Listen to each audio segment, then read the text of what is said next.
All right. We're going to go on 3. Okay. 1, 2. Wait. Do we go on 3 or do we go on 2N? It's your ass, coaches. Okay, we go on 3. So, like, wait. It's like 1, 2. No, 2 and 3. 3. Okay.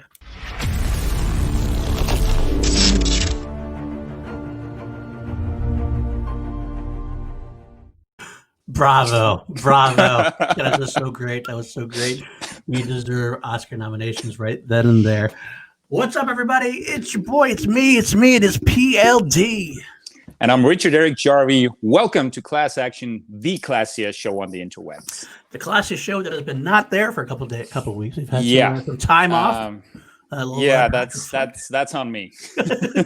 That's on me. I've been having some rough times. Needed to take some time for myself. You know, it's World Mental Health Day today, so folks, don't forget to take some time for yourself. Well, this is a very Lethal Weapon-ish type thing I'm about to do here. Is it today Mental Health Day, or is it Saturday when this is actually playing? Saturday. It's Saturday. Okay, It's so Saturday. we'll play. So Saturday. Well, this is actually while you're watching it. It's Saturday today. We're live. Okay, we're live. That's right. Well, what's up, everybody? Happy to have you guys here on this great Saturday. I'm assuming it's a great Saturday. It's Saturday. It is Saturday. We had this thing planned. We had a great episode planned out for you guys. And here comes Indiana Jones on cue. Always, I start the show. I could be talking for half an hour behind the scenes. Nothing. The minute I press record, go live, he has to hop on and try to get in the picture. He's a freaking ham.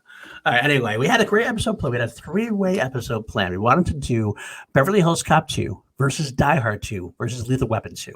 And then we decided to pull an audible because we thought it would be better. We love these movies, this style of movie so much. I mean, honestly speaking, we come from, obviously, we're on the Action Industries YouTube channel from the home of Ben Bateman and Andrew Guy. We, of course, always salute them for giving us this little slice on the interwebs. But we are sons of action movie anatomy, so to speak. And these 3 kind of movies, they were really the heart of what began the action movie anatomy type brand. It's those big the OG 80s, 90s action movies. Yeah. So we didn't want to just do a 3-way. We decided we wanted to do almost like a mini tournament, not really as much as the Mission Impossible was. So we decided to break these out. We're going to have 2 up against each other today, despite what the thumbnail says. We're calling it audible. We're going to do this week just Die Hard 2 versus Lethal Weapon 2. And then the winner, because of a random drawing we did about 5 minutes before we went on screen, the winner will face Beverly Hills Cop 2. Beverly Hills Cop 2 gets the bye. Why? Random luck of draw of fate, but that's okay. We're going to see which one is the real winner here. We're going to start with Die Hard 2 and that awesome obscure poster. Sir. That is a really obscure poster. Can anyone understand what's going on that poster? I can see the red plane there, but what is the black stuff there? I don't know. I don't know if it's smoke or if it's... It looks like it's teeth. It does. Almost. It's like an alien almost. Like a xenomorph. Like an H.R. Geiger alien, exactly. I don't know. But we love pulling these random weird posters out. So if you do that, that's what we do. And we're going to go put that up against Lethal Weapon 2. A little more straightforward, a little more cartoonish, but still a fun poster nonetheless. And yeah, we'll see what everyone wins. Then we will that will go on next week. We'll face Beverly Hills Cop 2. In the battle to the death, because that's what we do on Class Action. We battle to the death. I mean, we're supposed to. That totally throws off our law, our law motif. But it can be either life or death in the courtroom. That's true. That's but very they don't usually battle there. Oh, it can be like a Game of Thrones style. You know, they have trial through combat. Trial by combat. We could do that. By combat. Like that. That makes sense in an action industry kind of thing, right? Trial by combat. Well, all right. What we do on Class Action is we do take up 2, sometimes 3 movies, or sometimes actors, sometimes characters, sometimes franchises, put them up against each other. We come up with 5 custom-made categories to put them up against each other, because we found many times that even if you have a movie you think is automatically going to win over the other one, when you come up with these categories and match them up that way, sometimes surprises happen, and you something sneak through that you didn't think was going to happen. It's happened to us quite a few times already. For sure. But this is what we have to do. We got 5 again for Die Hard 2 versus Lethal Weapon 2. We'll go over them in just a little bit. Before we get to that, though, we do like to play a few games, a few little segments we do. The 2 of them specifically. We got What Would Ed Harris Play as our first one. And if you watch this show now, this is I think their 41st episode, maybe something like that. It's really been on for a while. If you watch this for a while, you know that Ed Harris is this guy's favorite actor. And really, I know it's shocking, right? It is shocking. Although I will say the best news I got was that Jarvi sent me a text earlier. So he's watching Westworld and he's really, really enjoying Ed Harris in Westworld. I went, welcome to the Church of Harris. So I feel like I'm getting there. I really feel like I'm getting there. That's there we go. There it is right there. But what we do is we take up whatever movie we're talking about or a franchise we're talking about, and we put Ed Harris into that film, whether it's a recasting or whether it's writing a new role for him to play, because that's my whole thing with Ed Harris. I always feel like he makes every movie better, no matter what it is. It could be a really shitty movie, but he's in it. He makes it watchable. If it's a good movie or a great movie, well, it makes it a damn awesome movie. So that's what we're going to do today. We have 2 films to put them in. We got Lethal Weapon 2 and Die Hard 2. Jarvi, do you have your first one? You pick what you want to. Go ahead. You make your choice. Let's go with the Lethal Weapon 2 first. Okay, go ahead. So I have him as, the easiest would be to put him as the villain. But again, I'm going to try to put him in an obscure role. And I would never actually recast him, but if I had to, I would, because I always feel like I'm because I cast Ed Harris as friggin' Shatner in Star Trek, and I feel like that's never gonna be forgotten. No. So I just never. A precursor. I would have him as Joe Pesci's role. Oh, Leo Getz? Joe Pesci. Yeah. Oh yeah, Leo. Why? Yeah, Leo Getz. Joe Pesci. It's Joe Pesci. And also a typo. Oh, you learn how the secrets are made now behind the scene. You're reading off your documents and it's a typo. Huh? Okay. But tell me you wouldn't want to see Ed Harris go like, okay, let's go. Okay. I gotta tell you, I considered it. I would like to see that because I think it'd be really funny to see. This is tuna. Yeah, fuck you with the drive-thru. They fuck you at the drive-thru. He totally could do it. He could totally pull it off. Because it's funny though, because it's a little bit against type. Because you figure he's usually such intimidating. He's not usually the one that's intimidated like he would be. But I would love to see him pull it off. Because I think he could. I did consider that one. I like where your mind's at. I think that might, even though I chose differently, I chose more traditional. I think in both episodes, both films, I chose more traditionally this week. But I almost think he win because I want to see that happen as well. For me, I gave him a smaller role, but I kind of want to see him in there. I kind of put him as the captain of the police force of right. Where he's like smoking in there and he's telling them to pick up Joe Pesci, right? Yeah, so he's got much more of a hard aspect or whatever, but he's kind of like he's a good guy. You know, he's a good guy at heart. Yeah. I want to see him do more of that because he does a lot of the bad guy type stuff. So I didn't want to just slide him in as the villain for that one. I figured I'd get him something a little bit good role to do. Maybe amp him up a little bit. Maybe get him involved more towards the end. Maybe he gets just somehow gets more involved after the tragedy of Riggs's girlfriend's death and everything else. Maybe he pops up on top of one of the containers and he's looking down and he says like, "I'm up here, you're down there." You stepped on the wrong container. Just the wrong container. I like that. That's where I'm going to go with for that. All right. That's good. I like that. Let's talk about Die Hard 2 then. All right. I'm going to do this one. And honestly speaking, this is the easiest one for me. And it's traditional and doesn't make sense. But like, honestly speaking, when it's this spot on, I don't think you can make a mistake. He's got to be Colonel Stewart. I mean, you just want to see him all oiled up and naked, don't you? Like, admit it. You just made a bunch of people happy. I didn't even think about that aspect of it. You're not with the towel. Oh, there's no towel. He's like everybody. He takes it off. I think I'm confusing with Mallrats for a second when he does the same similar type of thing.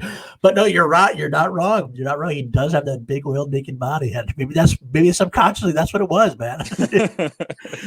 But I mean, in seriousness, though, when you think about like just his demeanor, just his acting style. It's very hard nosed, very intimidating. It's almost like a General Hummel if Hummel was a complete. It is Hummel, and we'll get to that category, but he would pretty much be Hummel, right?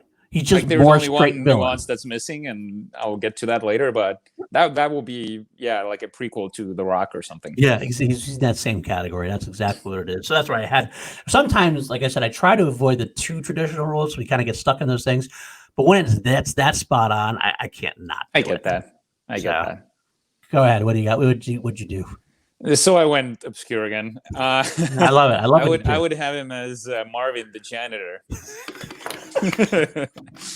like living down in between the pipes there somewhere. That would be funny as well. I can see that happening. Because actually, they like he's not too much against type there. No, not as much. Because the look, actually, I can't remember the actor's name, but he looks kind of similar to Ed Harris. Yeah, no, not too far off. Not too far off. I get that. I agree with that. I want to see Ed Harris go like just like Iwo Jima. Just like Iwo Jima, man. All right, you can totally pull it up. I've seen him do some of the again. Pollock in a way when he played Jackson Pollock. He had a similar aspect of him. I like that. I like that very much. I would like to. I'll go with that other one. I don't know who wins. Whatever you guys want to say in the chat, you want to tell us who wins and who loses. It's usually Jarvi who wins. Although I did have a good run for a bit, but we'll have to see what they say this time, right?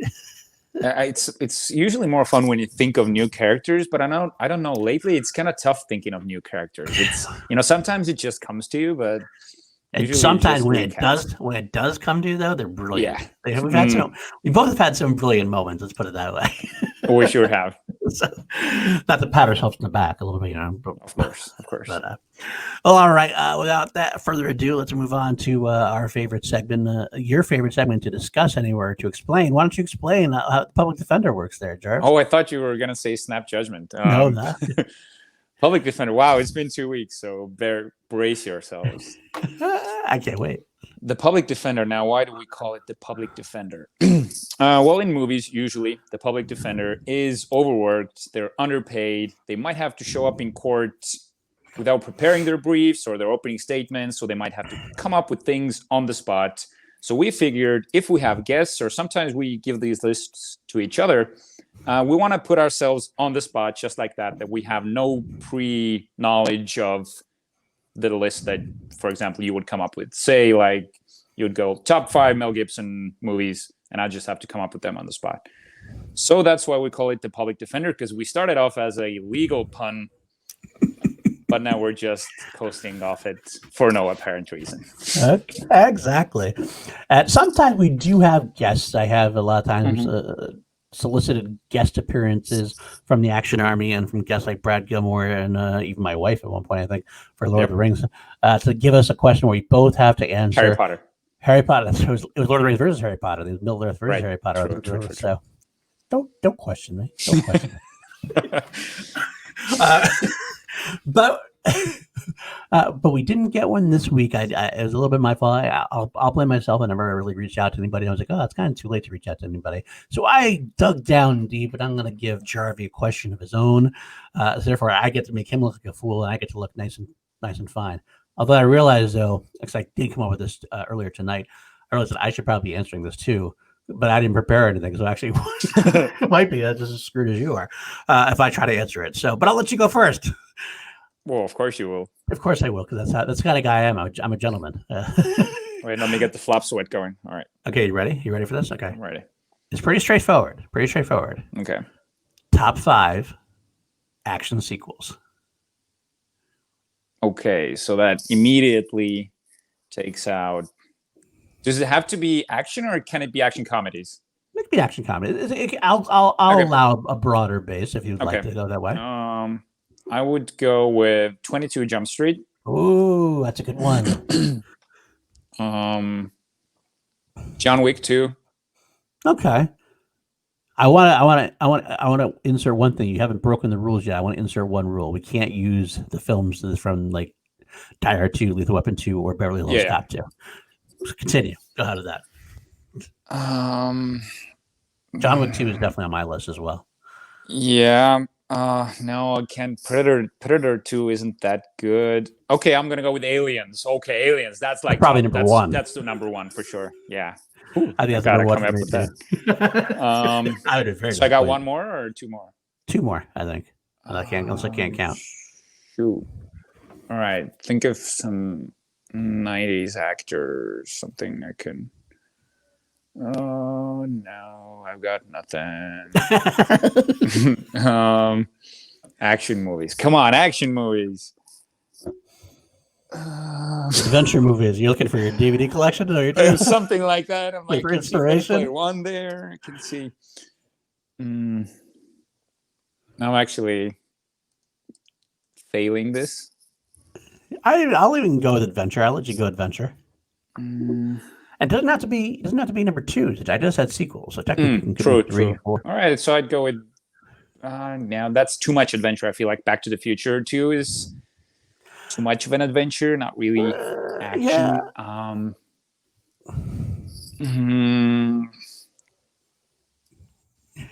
Come on, this is where you jump in.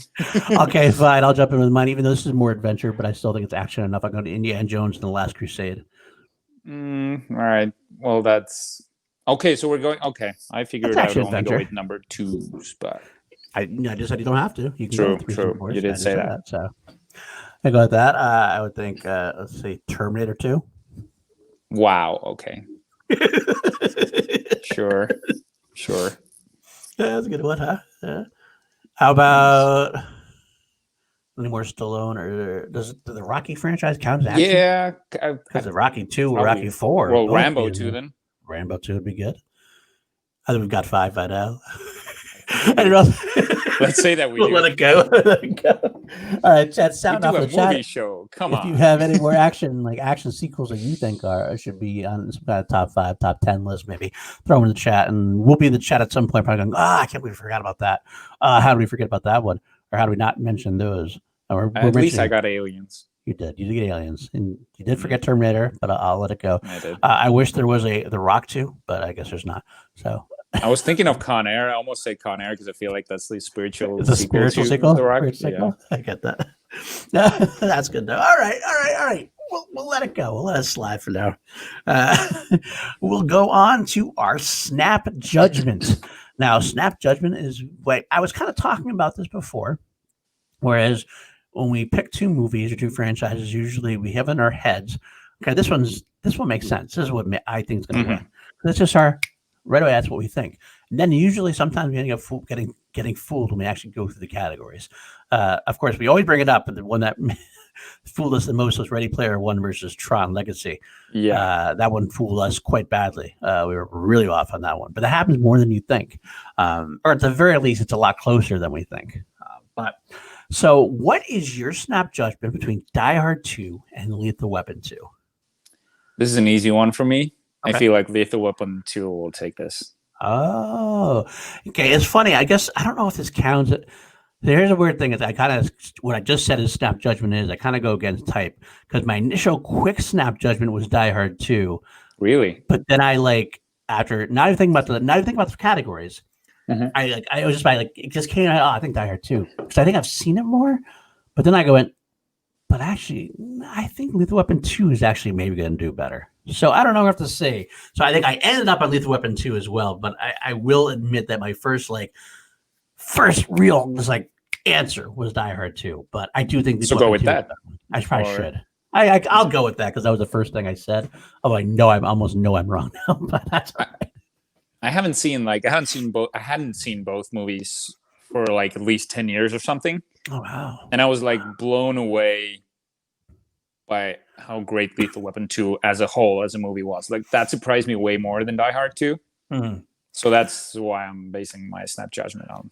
I gotta say, I watched these again. Like I said, rewatched these for the show, and I didn't remember or didn't realize how much I really loved all of them. I actually loved all 3 of them pretty much. I'm like, they were a lot better than I remember. I usually go with the originals, but the sequels I had a great time with. So, but without further ado, let's get into our categories. We'll go with, we have 5 categories. We actually came up with 6, but we just had to cut one. We got the first one we're going to go with is Better Leads. You got John McClane on the Die Hard side, and you got the combination of Riggs and Murtaugh on the Lethal Weapon side. Number 2 is going to be action sequence, better action sequences. Number 3 is going to be the better villain, Colonel Stewart plus General Esperanza, maybe, versus Arjun Rudd. Or Arjun Rudd, yeah. or Arjun Rudd. Better one-line, not one-liners. We just said better one-liners. We kind of changed that to better snappy dialogue. Yeah, it's more comedic. It tends to be more comedic. I mean, I guess if we wanted to throw some like really great dramatic line in there, we could. But I have a feeling we always tend to go for the more comedic purposes. That's just what we do, I think. Absolutely. And then 5 would be, what's the better sequel? And it's not. And it's hard to explain. I try to explain it to Jarvi. Jarvi first, you're like, but isn't that basically what we're doing? And I don't mean it necessarily as what's the better film, but what film follows up the first film better with its connectivity. Like that, when you look at when you go through the journey from the first film in the franchise to the second film, which one works better overall as a sequel? And that's what we're going to go with. So without further ado, let's get right into it. We will start with better leads. I will take the lead. No pun intended on that, if you don't mind. Yeah, too late. Old puns are intended on this show. That's true. We are very punny. We We appreciate a good pun. All right, we got better leads. You got John McClane versus Murtaugh. And this is a very difficult, hugely difficult task because, quite frankly, these characters are some of the most iconic characters in action movie history. When you bring up action heroes, John McClane is one of the first ones you always think about, and Riggs and Murtaugh not that far behind. Now, what I have to say about them, when I considered both leads and both leading characters, I had to consider: is it just the iconicness of it, the iconicity of it, or is it the actual characters themselves? I think it's iconicness. I think I like iconicity. Let's talk about that for a second. I like that. I like that word. I'm going to use it whether it's a word or not. If it's not a word, I'm making it a word. That's how I roll. And I got to say, sometimes I like to draw it out, and sometimes I'm just going to come and say what my answer is and then explain. This is one of those times I'm just going to come out and say it. I think it's Riggs and Murtaugh are better characters overall. I think John McClane is a more iconic character. With the action here, you think about Bruce Willis in his tank top, or in this case, his winter jacket, and his cracking one-liners left and right. He's saving the day by himself against the world. But at the same time, there's no more great character than Riggs. Unlike a lot of sequels, I do feel like Lethal Weapon 2 did a great job. It's going to kind of get into number 5 a little bit, but Lethal Weapon did a great job with Riggs' character as far as developing it from the first one. The first film had a very crazy, wild Riggs, insane Riggs, but you learn reasons why. And this one, it shows even more depth, and not only depth, but like how far he had come in as far as what Murtaugh did for their relationship. Not for the relationship, but for him with their friendship and the relationship, bringing him into his family. And I really liked the Riggs' character. Murtaugh's great. Murtaugh's funny. I think he's a secondary character to Riggs, honestly, if I had to say it. But he's a necessary character. Kind of tough to say that, but I feel like it's kind of true. Yeah. He's a necessary character, though, because he can't have Riggs' development without Murtaugh. And Murtaugh does shine as well. So maybe it's unfair that I give this a Lethal Weapon because there's 2 good characters versus just one. But I got to give it, I say it's Riggs, then McClane, then Murtaugh. So how could I not give it to Riggs overall? So do you know what it is about Murtaugh? It's that we all want to be Riggs, but eventually we all end up being Murtaugh.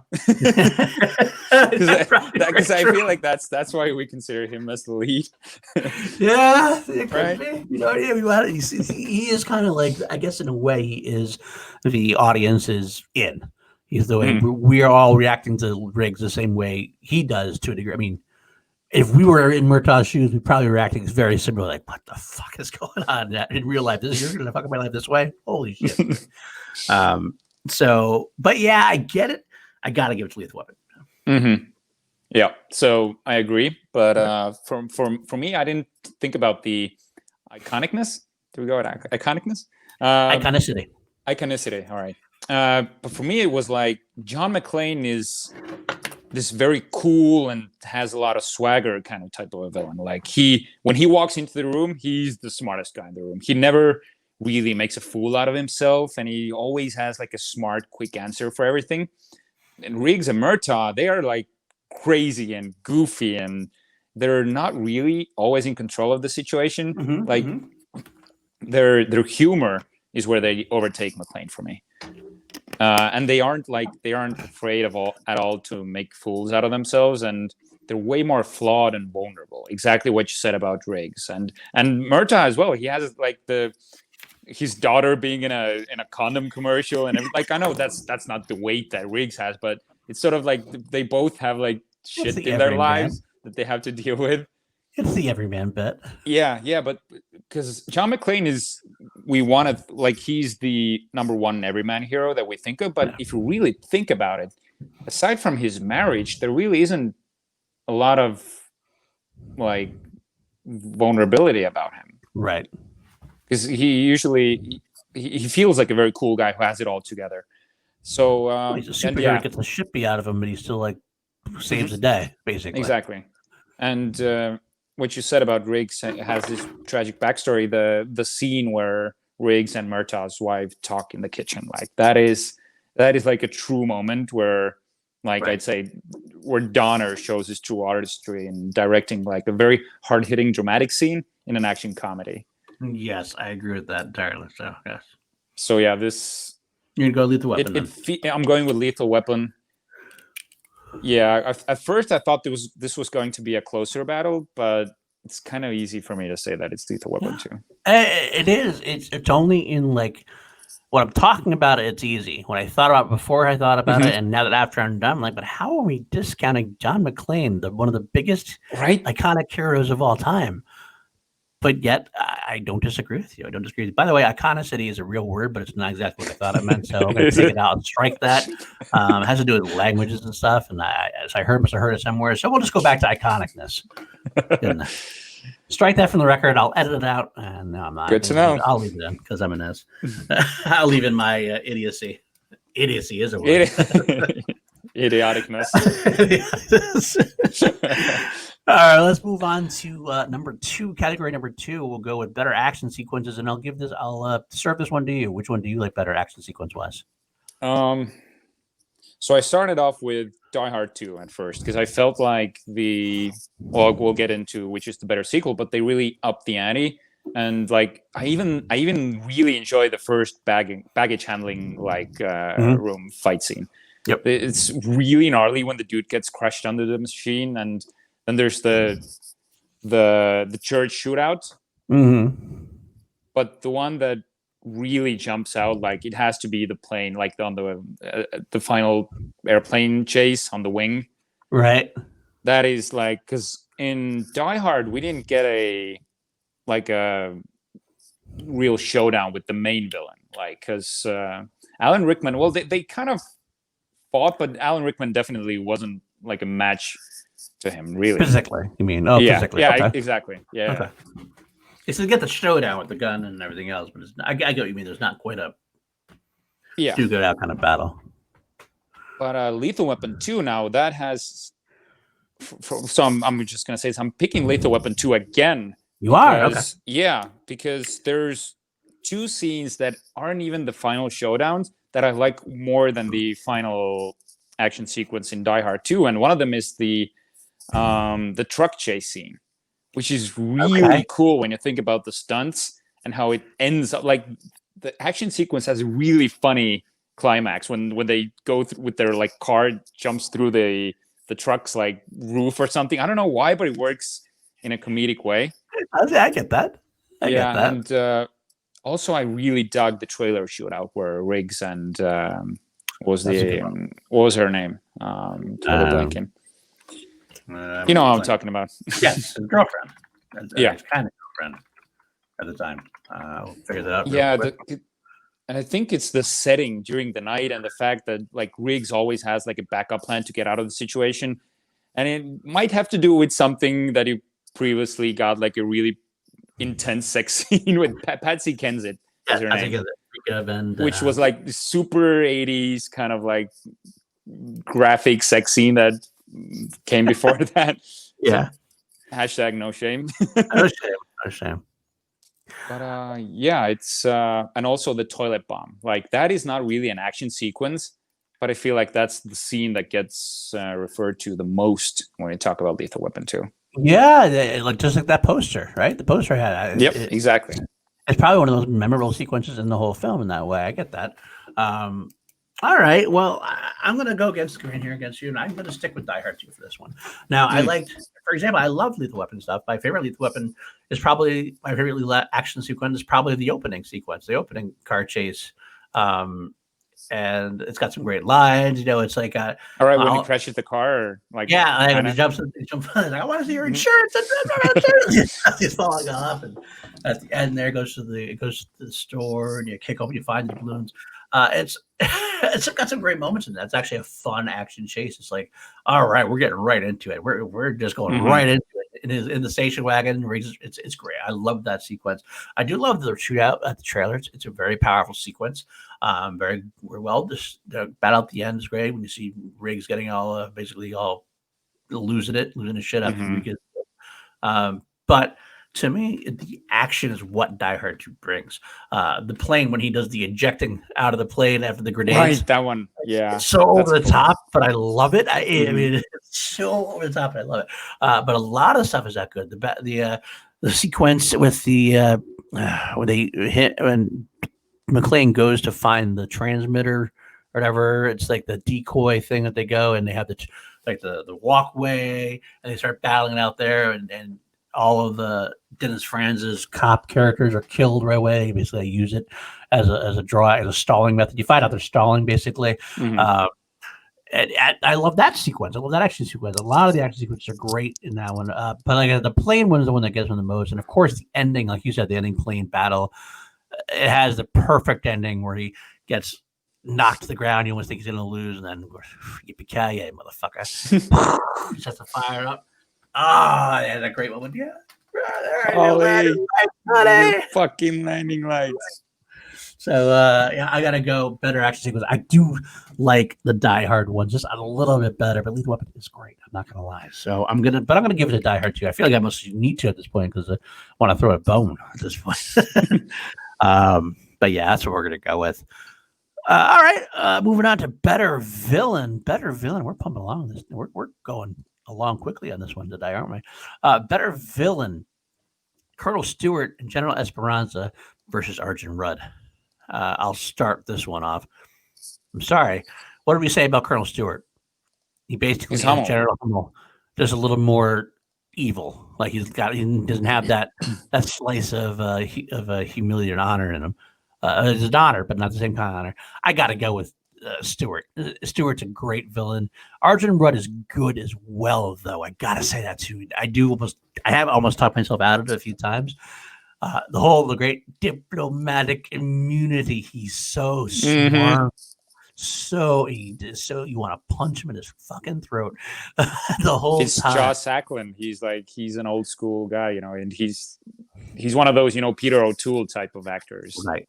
He knows when to revel in it, and he revels in it so much that he makes you want to be him. He makes you want to see Mel Gibson win. You want to see Mel Gibson take him out. You can't see how he's going to do it. You're like, the guy's got diplomatic immunity. How the hell is this going to work? But they're going to make it. They're going to make it happen some way, even if it's with a cheesy one-liner at the end by Danny Glover. Revoked. I love that moment. I love it too, but it is just so been cheesy. revoked. It's so fun. But Colonel Stewart to me is a greater villain in himself. He seems like he does more. He's more intelligent. Arjun Rudd seems to bank on his diplomatic immunity. That's all he does, really. He goes, I got diplomatic immunity. I can do what the fuck I want. He's got the awesome henchman, but he's not really the main villain. Right. He don't really do much with it. Whereas Colonel Stewart, whose job, Esperanza is the big baddie. Supposedly Stewart's working to get him back. He's the one we deal with. And he's got this great intelligent plan, a great fun plan. He keeps Bruce Willis on his toes the whole time, the whole system on his toes. He's got a great sense of just timing. My favorite moment was when he brings down the plane as a payback. He says, he has a little thing. Come on, we got you. We got you. We got you. We got you. perfect. Oh, it's so cold, so heartless, and you feel for it, you know. And that's a kind the hero fails. Bruce Willis goes out trying to show like, please, I'm waving the fire. I'm waving the fire. Doesn't matter. The bad guy just won that round. It's beautiful. I think it's a great sequence there. And overall, I think William Sadler does a great job. As much as I said Ed Harris is in the role, William Sadler does a great job in that role, and I love him in it as well. So I'm going to go with Colonel Stewart. Yeah, this is the easiest category for Die Hard 2. It's definitely Colonel Stewart and William Sadler. Like from the first scene that we see him, he's doing the yoga stuff. He's got this glassy eye look about him. He's like, you can tell he's proficient in martial arts or whatever. Like what is like fight yoga thing he's doing. I don't even know what it is. Yeah, you're right though. You were absolutely right. So you're like immediately hooked with his character. It's a villain qualifier without having to say a word. Exactly. That's perfectly said. Yep. And like, that's who this guy is. And he is way more physically able than McClane in every way when they fight on the plane wing. Like if he were like an honorable, matchup, he'd kill McClane in 2 seconds. But McClane, he's a survivor. He's scrappy. He can take care of himself. If it weren't for that, because he beats him in almost all the smaller battles, but he just eventually gets the better of him. Yep, I agree. So, but I also, and you said it yourself, the Hummel qualifier here, that he has like a crew with him, and you can tell, like, sure, I think he like killed his crew member at one point. That's like the only part where I'm like, okay, that feels kind of weird, but usually it feels like they're a very cohesive unit and they've been through a lot together, which is also like very much similar to what The Rock did. Yeah, that's true. And like the only thing that's missing is that they're doing this for personal gain instead of giving money to the troops. So very similar in that way. But yeah, I do love Joss Auckland. I'm not sure how to pronounce his name. Joss Auckland. Yeah. But the Lethal Weapon movies, I don't think they're really about the villains. Whereas Die Hard movies are definitely as much about the villains as they are about the heroes. Oh, absolutely. And I also should throw in the fact that Die Hard also has like multiple villains. They also have John Amos, who is the guy who's the SWAT team guy who's actually on Stewart's side. Yep. That whole moment where he's like, they had the whole team is together, and just when as they reveal, because that like the Duke kid's like, oh man, I wish I was with you in Grenada. He's like, yeah, I wish you were too. Would have to do this. You're like, oh god. I remember seeing that scene when I was a kid. I was like, oh my god, they're showing his throat actually open up. I was like, oh no. And I love the back and forth he has. At one point, he started yelling at McClane, but then all of a sudden, you think he's a good guy because then he like turns on Dennis Franz, the police guy. Is like, get this guy out of here! I want McClane. He's doing like you're like, oh, I love this guy. This guy's great. And that's when they show you, like, that fucker got me. The first time you see, like, oh, he's very good. So it's another guy you root against. And then not only that, he's not really a villain. Okay, you can't call him, but he's a shit weasel. He's a villain. He's a villain. You hate him way more than you do Stewart. Oh, you feel like the waitress, right? You feel like the waitress, not the waitress, absolutely. Flight attendant. Flight attendant. What did you do? Knock out two of its teeth. Would you like some champagne? It's so perfect. You feel exactly like that. And then one of the few times, like, it was a great way to bring him back from the first film. It's just he's such a shit weasel. If action guys ever do a shit weasel, gotta remember that because he's a great shit weasel character. And he makes it even better. So that's why Die Hard 2, I think, wins this pretty overall. As much as I like Joss Ackland, as much as I like that, I even like the physical guy there, the Peter Vorst. I think it's the basically Arjun physical guy that has to fight. He's good too. He's a good physical villain, but comparatively, Die Hard 2 kicks this one's ass, I think. So we'll go with that. All right, then let's move on. Let's do the better lines. And I want to say lines. There's a couple ones I want to use, but I did go ahead. You want me to start? What's your best one from Die Hard 2? Your favorite one from Die Hard 2?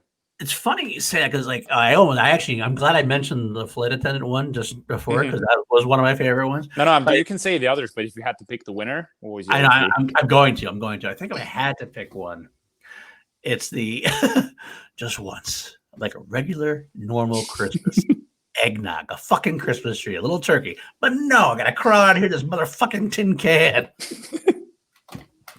I do like that one. I got a couple other ones, but do you have a favorite one from Die Hard 2?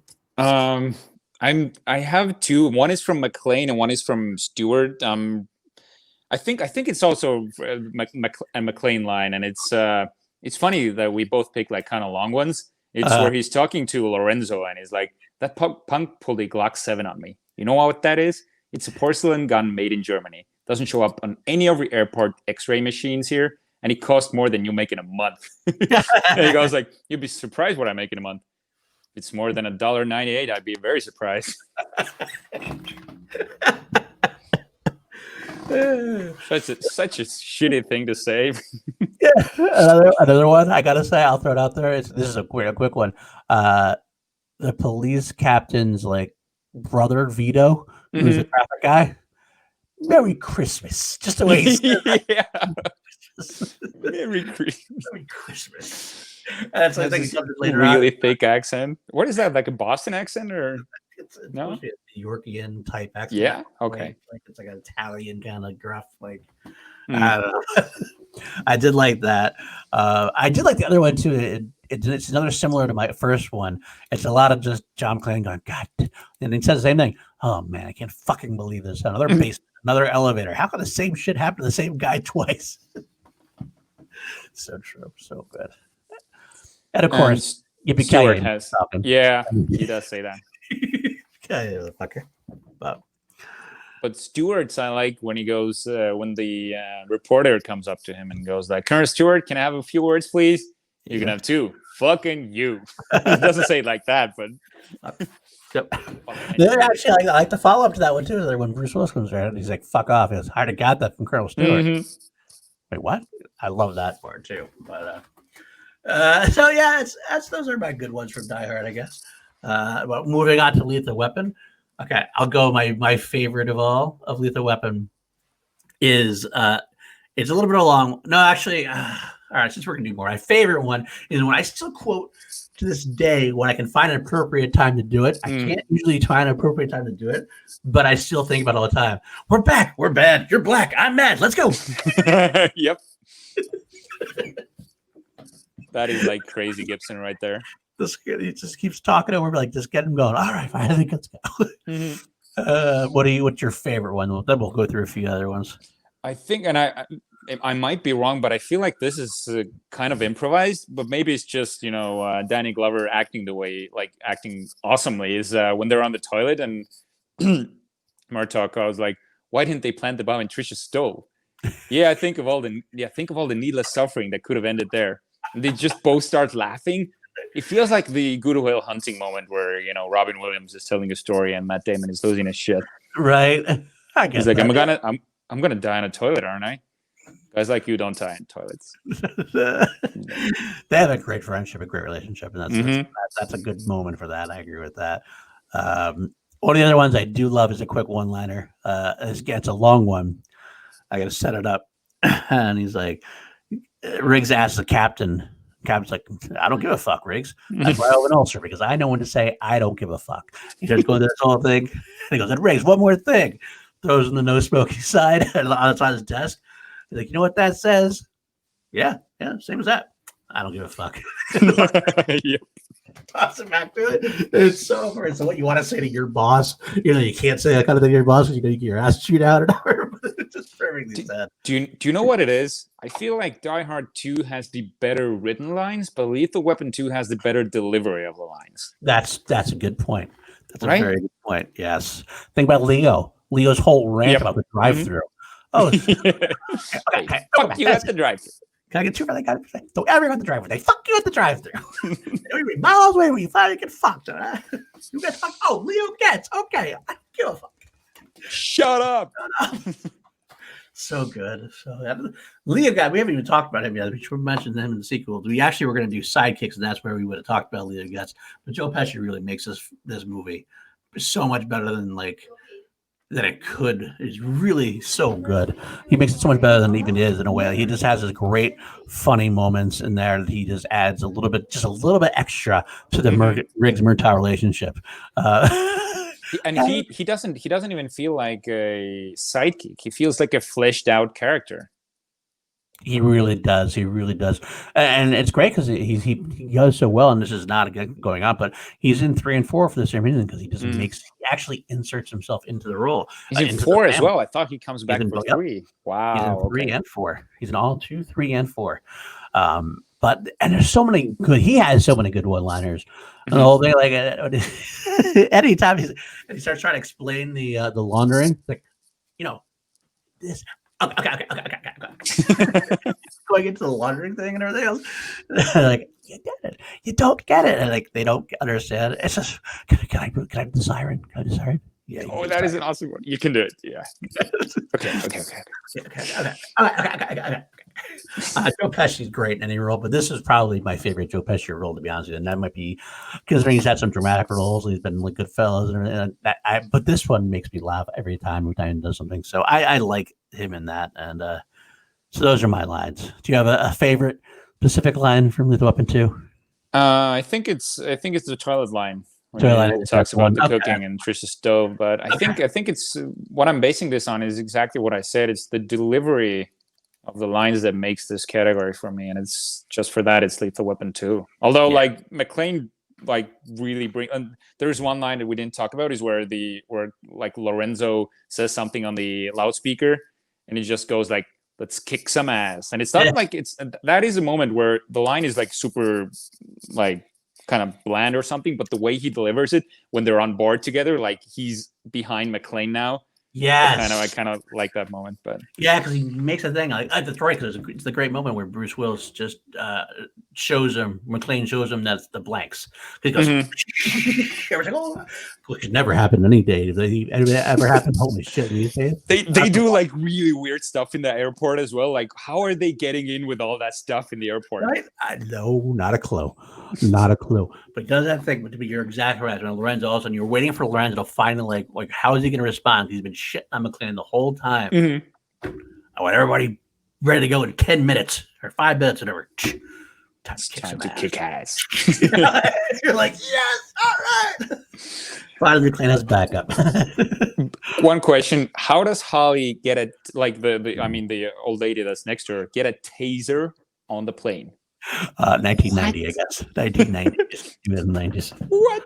Back in the day, you could bring stuff on. You could smoke on the plane as well. Everything about it. So that's such a different time we live in. But all right, let's move on. Actually, I went with Lethal Weapon as well, though, for the same reason. It's the delivery of it. It's a little snappier, but overall, that's what I go with. All right, so better sequel. This was an interesting category for me.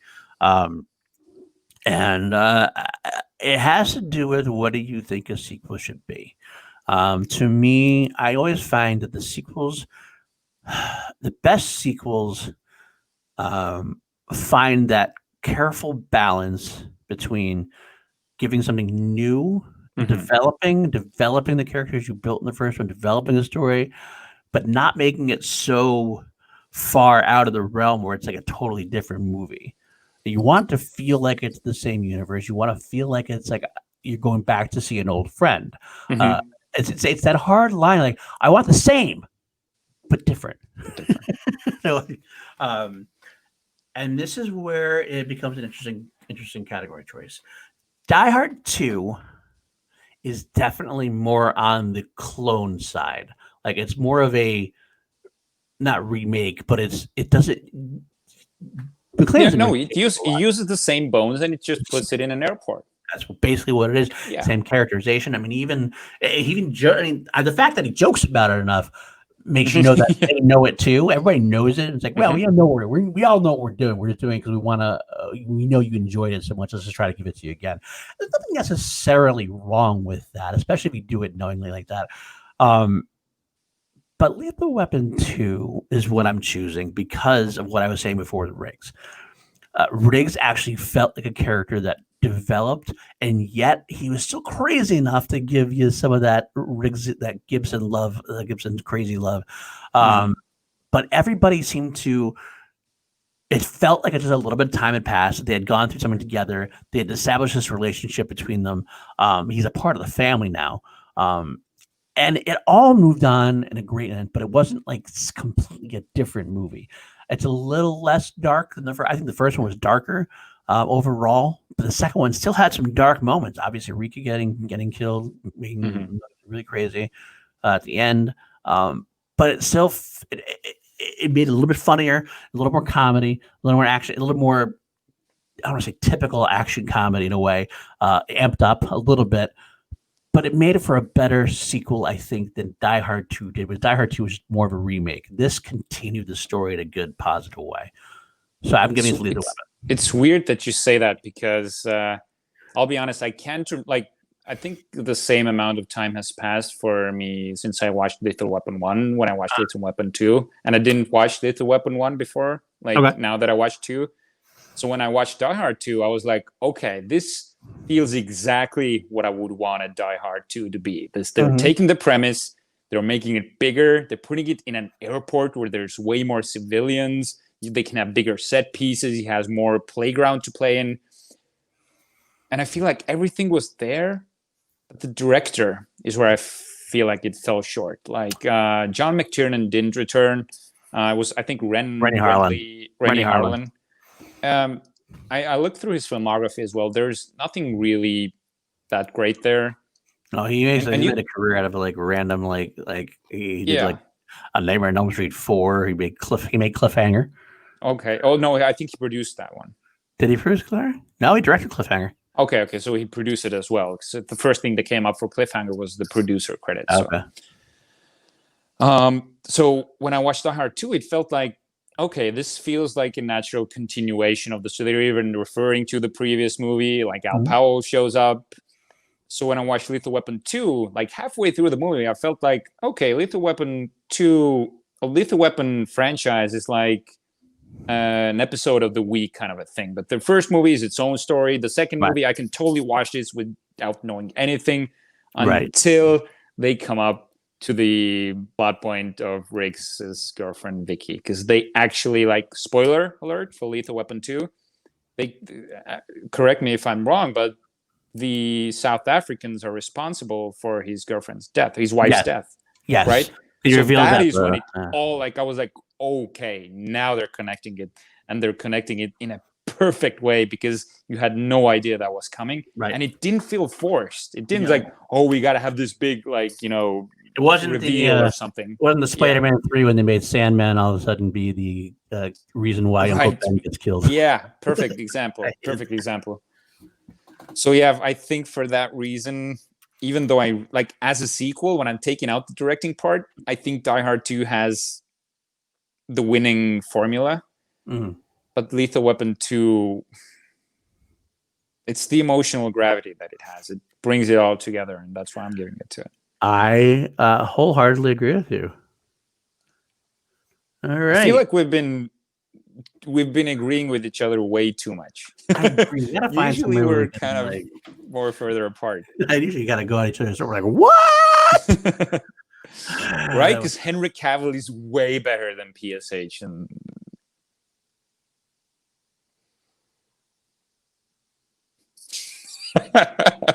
was that our Miata moment? It might have been. It might be. If you say that again, we can no longer be friends. If you say that again. So okay, I won't. Well, all right, folks, that is going to do it as far as that goes. We have signed it up, and we're about to find out our winner. Well, I'd say sometimes snap judgments, after all, are right. Winning 7-3 is Lethal Weapon 2. The toilet. Boom, you're dead. Boom, you're dead. That makes sense to me. It does make a lot of sense to me for a lot of those reasons. I do like Die Hard 2 quite a bit, but it does suffer. I think Die Hard with a Vengeance is probably a superior sequel. It is to Die Hard than Die Hard 2 is. I almost should consider doing that one instead, maybe, and maybe I will at some point. But I think we could do Beverly Hills Cop 3 versus Lethal Weapon 3 versus Die Hard 3. we could totally do that because there's way more movies there. We could do, absolutely.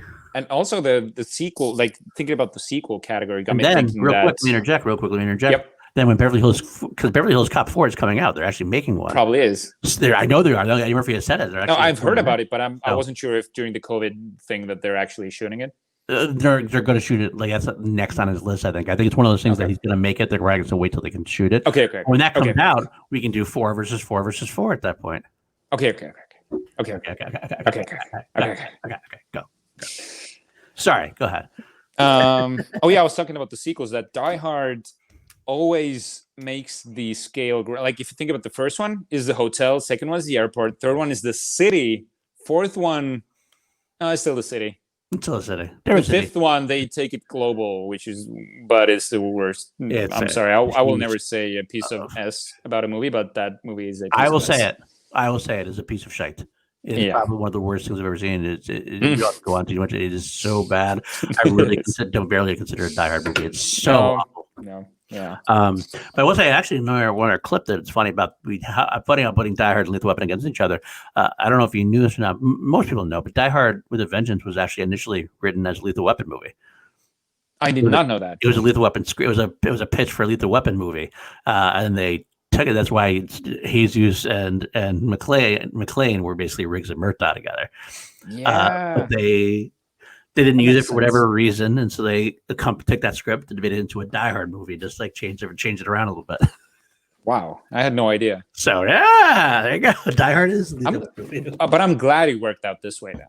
Oh, I am too. I think Die Hard is just great for that reason. And they had Samuel L. Jackson made that role very well. Jeremy Irons is the villain. Still, Andrew, if you're watching, still not the better Gruber though. I'm sorry, he's still not better than Hans Gruber.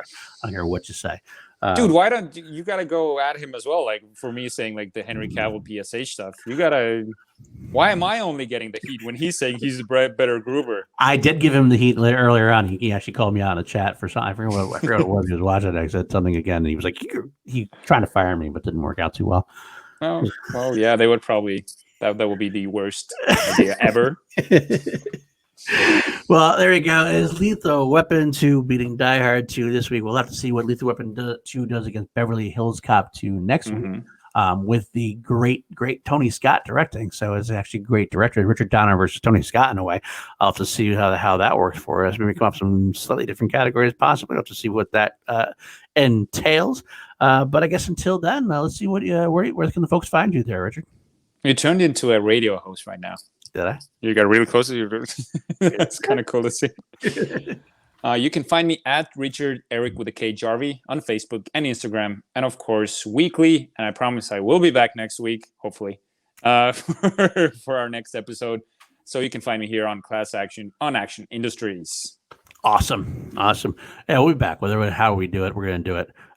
We do have our show next week, like we said. I think the week after that, I'll announce it since we're going to do it anyway. We're going to be doing Kong Skull Island versus Godzilla, the 2014 version, in preparation for the upcoming Godzilla movie, the Godzilla versus Kong movie that's coming out.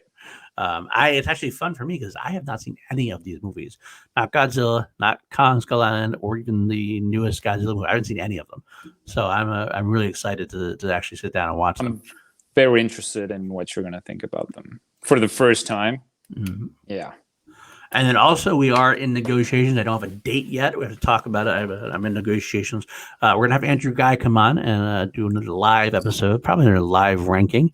Should I say where we're going to rank or should I not? Or why not? I think it's okay. Okay. At least this could change. Obviously, everything could change. We could decide last minute to throw a curveball as we did today. But we're planning in negotiations. We're talking about doing the top 5 Christopher Nolan movies. Obviously, I haven't seen Tenet yet. They can. Drew and Jarvi can put it in there in their top 5. Has Drew seen it? Drew has seen it. Drew and Ben have seen it. I have not yet. I still have any theaters open in my area, which is probably not a bad thing, but. Either way, I still want to see it really bad. I'm not gonna view it any other way except for on the big screen, obviously, because that's how I want to see this kind of movie. So I'm going to try not to spoil myself that way. But yeah, that's what it is. And for me, find myself at Paul_Januzzi on Twitter. Find me every week here on Class Action. Find me with usually every weekend with Ben and Drew, producer stuff. You can find me backstage. Sometimes I hop on screen for that, and also on Called Action, which is the movie trivia Schmodown podcast that I'm a part of. And I do have my own PLD Projects YouTube channel as well. That's a lot of stuff I have, and it is what it is. What can I say? I feel very outgunned here. If there's any Estonian watchers, you can watch my show Film Guru. There you go. There's no Estonian watchers. No viewers. Crickets. You gotta build up some. We gotta build up some Estonian cred. That's what we gotta do. Yeah. But all right, guys. Well, thank you for watching. Hit that thumbs up. Hit that like. That subscribe. Leave a comment. Let us know what you feel about our decisions here. Let us know if you want us to do anything. I know Ferris is still gunning for that Fast and the Furious episode, which we will do. I promise we will do one. I promise you that. Feels like Jimmy Kimmel when he's always bringing on Matt Damon. Sorry, Ferris, couldn't have time for you today. Sorry, Ferris, didn't have time. Didn't get to watch Fast and Furious again. No, not 1, not 2, not 3, not 4, not 5, not 6, 7, or 8. But maybe someday, definitely. All right, guys. Well, justice has been served, and court is adjourned.